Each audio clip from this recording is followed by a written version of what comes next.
It's time for this week's episode of Brandon Sports Talk, featuring in-depth interviews from those who are trending in the world of athletics. And now, here's the host of Brandon Sports Talk, Brandon Pate. Welcome back to Brandon Sports Talk. In today's episode, I have the privilege to interview Drew Richardson, UNC Pembroke's men's basketball head coach. How are you doing today? Good, Brandon. How you doing? I'm doing good. Can you talk about your coaching experience? Yeah, sure. So I guess going into almost my 10th year in college coaching. Before getting in college coaching, I helped coach an AAU team back in Springfield, Missouri, where I'm from originally, with an old teammate from Missouri State. Dale Lamberth and I coached the Missouri Flight for a couple of years, and then I was able to get on staff at Missouri State West Plains. It's a junior college in West Plains, Missouri. Under Coach Yancey Walker, I was able to on that staff for about 2 years, and then we were able to go from there to Cameron University in Oklahoma under Nate Gammett for a year, and then jump out here with Ben Miller, who's the head coach here at UNCP for I think he was here for 12 years. I was able to jump on. I played for Coach Miller at Missouri State. He was an assistant coach then, and so I was able to come out and join him on staff for 5 years. Then after being on staff 5 years here, I was able to get the head coaching job at Lander University in Greenwood, South Carolina for this past year. And then, the position at UNC Pembroke opened back up, and I was lucky enough to be able to be welcomed back to what we consider home at this point. Can you talk about your experience at UNC Pembroke and what you've achieved? Yeah, we love UNCP going into my 6th year now, but as the associate head coach here for 5 years, we were able to have quite a bit of success. We went to 4 NCAA tournaments in 5 years. I think we won like 113 games in those 5 years, and 2 regular season conference championships, 2 conference tournament championships. And I think in all 5 of those years, we either started or ended the season in the top 25 nationally. So obviously, a lot of the reason why we were able to have success is because we had really good players, and usually good players make up for bad coaching. And, we were able to have some really good ones come through these doors and leave their mark. But yeah, we were able to accomplish quite a bit in those 5 years, and hopefully it's just kind of the beginning. If we get this COVID stuff, we're hoping to, set goals higher and attain even more things. Speaking about COVID, how have y'all managed to deal with the COVID? It's very fluid. I think that's I was talking to a coaching buddy today, and I think the hardest part of COVID is everything is so up in the air. I think coaches and players are used to kind of a routine of the preseason, and on this day we're going to run our mile, and on this day we're going to start our weights, and on this day we're going to start our small group workouts, and then we start practice on this day, and we're very robotic when it comes to those kind of time frames, and we haven't been able to do that at all. Everything's very fluid. I mean, every day is a different day. Everything changes. If cases go up, if cases drop, things open, don't open. The NCAA is making decisions every day that are different than the one before, and it's a really tough time to keep student athletes engaged and keep their eyes on the goal, because they don't know what's going to happen tomorrow, and neither of us really do. So that's been difficult, but trying to just maintain, hey, take it a day at a time. Worry about today. Well, what can you control today? Can you get better today? Can you get better on the court? Can you get better academically? We've tried to really focus on being present, and just trying to control what you can control. Can you talk about your time at Missouri West Plains? Yeah. So the Grizzlies, Missouri State West Plains was always, I always thought it was a really special place. I grew up about an hour and 15 minutes from there in Rogersville, and I had some hometown heroes of mine that I grew up watching, like Matt Grishevsky and Brock Barton and these guys that went down and played for the Grizzlies, and Coach Barr. And so I always really held them in high regard. I always thought it was a really special little town and a really special university. And so, I felt really lucky that I was able to start my college coaching career there.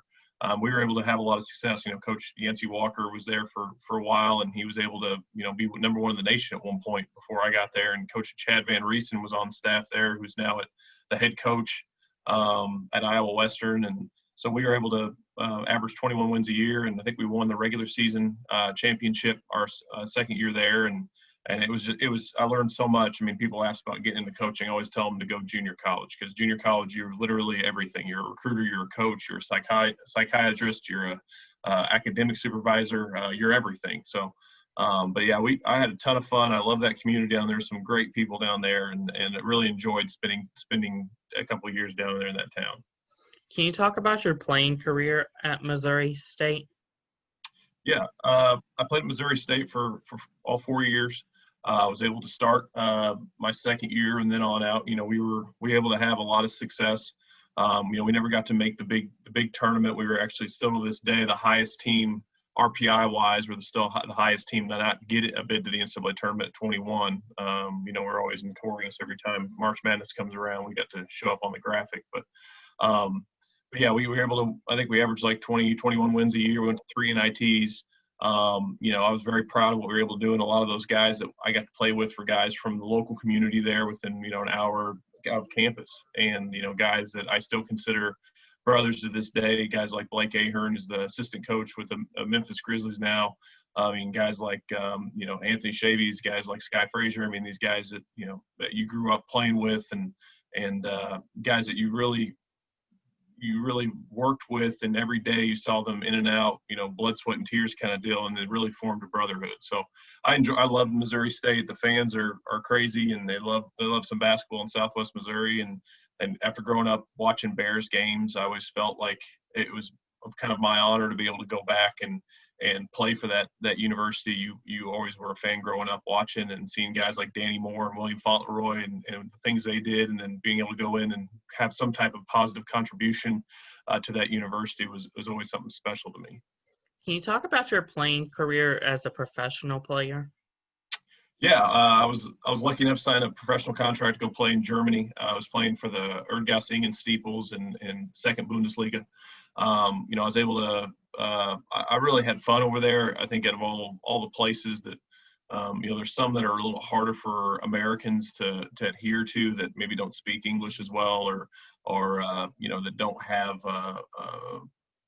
kind of that barrier between someone that's never been out of the United States and then someone that has. And I thought the city, luckily I had a couple of really great teammates over there.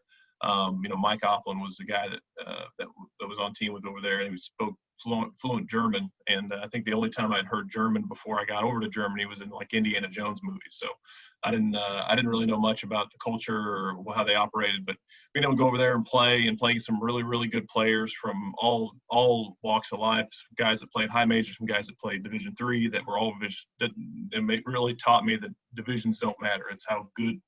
If you're a good player, you're going to be able to keep playing regardless of where you're playing at. And but it was a really fun time. We were able to, I think at the time we finished the highest we've ever finished in the club's history at the time. I think they ended up winning it a couple of years later. But I really enjoyed it playing against. I mean, it's what everyone dreams. Everyone dreams signing that FIBA contract, being able to have an apartment paid for, have your meals, and have a car, and just say you're a professional basketball player. And I was lucky enough to do that. Can you talk about what you've achieved at UNC Pembroke in the recruiting aspect? Yeah, we've been very proud of the players we've been able to have here at UNCP. We kind of first and foremost target North and South Carolina, and we've been able to have a lot of success. Even the last couple of years, a majority, 4 out of 5, or even 5 of our starters have all come from the state of North Carolina. This is quote unquote the hoop state, and I feel like there's a lot of talented players here. And with how special of a place UNC Pembroke is, with its attention to detail in the classroom, and that small college experience in the classroom, it still has that large college experience outside that classroom with over 8,000 students. So we have football, be able to go to tailgate football games. It's a big time college atmosphere. And I think, if you're able to have that intimate academic relationship in the classroom and still be able to enjoy college like a true college experience, I think is a niche we're able to hit. And in that, we've been able to recruit some really, really good players. We primarily try to focus, on guys that are coming from, like I said, the state, like North and South Carolina, but we will go out of state and get some kids as well. But, we've been able to have a lot of success with some homegrown talent, and we're hoping to continue that.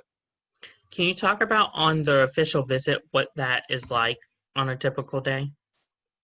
You just try to roll out the red carpet. I think that's the most important thing. We always say we want to check off every box. We want to turn over every stone. And that's the whole point of the visit. We kind of tailor it towards the student athlete, making sure that if it's something specific that they want, whether it's a major, whether it's an interest, whether it's a particular type of food they want, we try to tailor to every recruit that comes through these doors to make sure they have the best experience possible. And regardless if they decide to go somewhere else, we want to make sure we've answered every question they've asked. They know exactly what they get if they come to be a UNCP Brave. And we just want to make sure they're confident in that. So when they do make a decision, hopefully, they understand what they're getting whenever they come to Brave Nation. Can you talk about how it's changed in the recruitment process from you now being a coach to when you were a player getting recruited? I always felt like being recruited as a player helped becoming a coach, because there are some things I liked and there are some things I didn't like the coaches did. So we try to tailor how we recruit to kind of that idea. I remember when I was getting recruited at a high school, I got a call at 8 a.m. on a Saturday morning, and I was not happy about that, being a 16-year-old and or 17-year-old. And so at that point, I remember thinking I never want to ever have a coach call me that time again. So now we don't call kids at 8 o'clock on Saturday morning. I just feel like that puts yourself in a bind. But so I try to use a lot of the things that were done. I mean, Coach Henson at Missouri State is an unbelievable recruiter, unbelievable person. But I mean, he did some crazy things that you never would think of, and he really thought outside the box when it came to recruitment. And that's why we were able to bring in the talent we did at Missouri State. So after seeing what he did and that staff did, trying to bring these players in, it kind of helped me going into college, being a college coach, saying, okay, I mean, this might seem a little outlandish, but let's try this. This worked. This didn't work. And, just trying to make it as personalized as possible in that process, I think is very important, to make them feel like they are the number one. They are that important, and which, ultimately they are. If we're offering a scholarship, or if we're trying to bring you into our basketball family, it means that you're special to us, and it means we think that you can come in and be a key cog in a very successful program. So we try to make sure they know that and understand how important they are to the success and the future of Braves basketball. What are some of your future plans for UNC Pembroke looking into the future? I like to play this year, but I don't know if that's possible. I mean, that's what COVID has kind of changed every plan. I mean, it's hard to set goals and to have everyone would say, oh, I want to win championships, I want to go to the NCAA tournament, I want to win. But, there's so much uncertainty right now. In a normal year, obviously, we'd set the bar. There's some things that we'd still like to accomplish at UNCP that we haven't, even with all the success we've been able to have the last 5 or 6 years. But, moving forward right now, it's really tough to say this is our goal for this year's team, or this is what we can accomplish. I think we have a good group of guys coming back. I think we have a good group of guys coming in, getting those guys to mesh together. The possibilities are endless of what we can accomplish. But right now, it's just kind of taking it day by day and saying, okay, how can we get better today? Can we get in the weight room today? Can we get in the gym today? Can we get shots up today? Can we do some more study hall? How do we get better today? And then hopefully when all this stuff slows down, then we can start talking about, okay, here's the outcome, here's the progress, here's how we achieve these goals, here's what we need to do in practice. But right now it's really just a day-by-day process, to be honest with you. What advice would you give upcoming high school athletes looking to get recruited to the next level? I would say don't make it all about scoring. Everybody at our level essentially can score in one way or another. That's why they're playing college basketball. Find other ways to impact the game. Find other ways to contribute to your team winning games outside of just putting the ball in the basket. What else can you do to make your team be successful? Is it loose balls? Is it taking charges? Is it defense? Is it rebounding? Is it, steals? Is it just showing great enthusiasm when something happens that doesn't go your way? Find ways to impact the game outside of just scoring the basketball. And I think that will get that out of a lot of college coaches. When you're out on the recruiting trail, what do you look for in a key player to come to Pembroke in? I think there's some non-negotiables that we try to do in the recruiting process, and specifically one thing's effort. We never want to coach effort. That should be something that just happens. And once again, it goes back to, I don't care if you score 25 points per game. If you're not playing hard on both ends, it doesn't matter. And so that's one thing that's always going to be, it's been in Braves basketball since Coach Miller took over, 12, 13 years ago. And it'll be moving forward, as effort is a non-negotiable. So one is going to be effort 100% of the time. And then I think toughness, I think being a great teammate, we try not to recruit guys that cause, we've passed on guys in the past that we thought were talented enough, that maybe play hard enough, but maybe not fit the character that we look for. Character evaluation is huge. And we, as college coaches, we're watching everything that you do to see your character. We're looking at you giving your teammates high fives. We're looking at how you respond to a play that doesn't go your way, how you interact with the officials, how you interact with the janitors. All that stuff's part of a character eval. And once again, it doesn't matter how talented you are in this world. If you don't have the utmost character, if you're not going to be there through the bad and the good, then we don't want you to be a part of this program. What advice would you give upcoming college coaches looking to get into the profession? Well, I remember when I called Coach Miller whenever I figured out I wanted to be in college coaching, and he said, one, you're going to have to take any job that you're offered and probably work for little to no money, and you're going to have to probably get your master's degree. So I remember whenever Coach told me that, I sold my car, I took a job that was an hour and a half away, and started my master's degree right then. And obviously it's been able to work for me, but I think understanding that no job is too big for you. I took a volunteer second assistant spot at a junior college, and I just got done playing professionally. And my ego was way too big for that job, but luckily I had a really good head coach above me that checked that ego really quickly and realized that if you want to get into college coaching, you need to humble yourself immediately, because it's no longer about you. It's about those players. It's about the program. How much can the program improve? How much can you help that program achieve things it's never achieved before? So if you're trying to get into college coaching, one, expect not to make any money your first year, little to no money, and I would just be willing to do anything, willing to fill up the water bottles, sweep the floor, walk kids to class at 8 a.m., make sure they're going to study hall at 9 p.m. If you truly want to do it. And that's why a lot of guys say they want to get into college coaching, and then they don't really understand what goes into it. About 80% of what we do has nothing to do with coaching whatsoever, and that's making sure that you can grasp those concepts that coaching isn't all that we do, and it can get tough at times, but if you're going to get college coaching, 2 feet in the circle, never have 1 foot in, 1 foot out, because you won't make it. It just doesn't. This is not how this business works. That's great advice. Where can my listeners find you at on social media? I'm trying to think of. I think my Twitter handle is @Drew_Richards.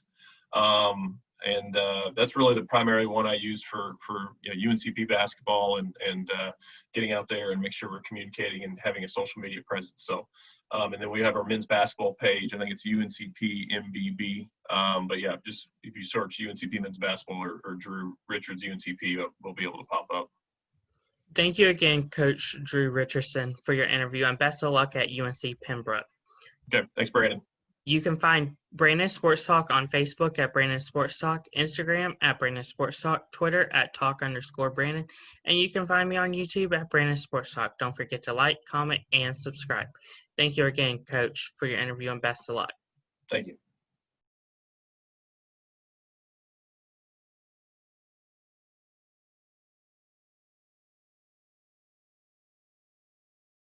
You've been watching Brandon Sports Talk.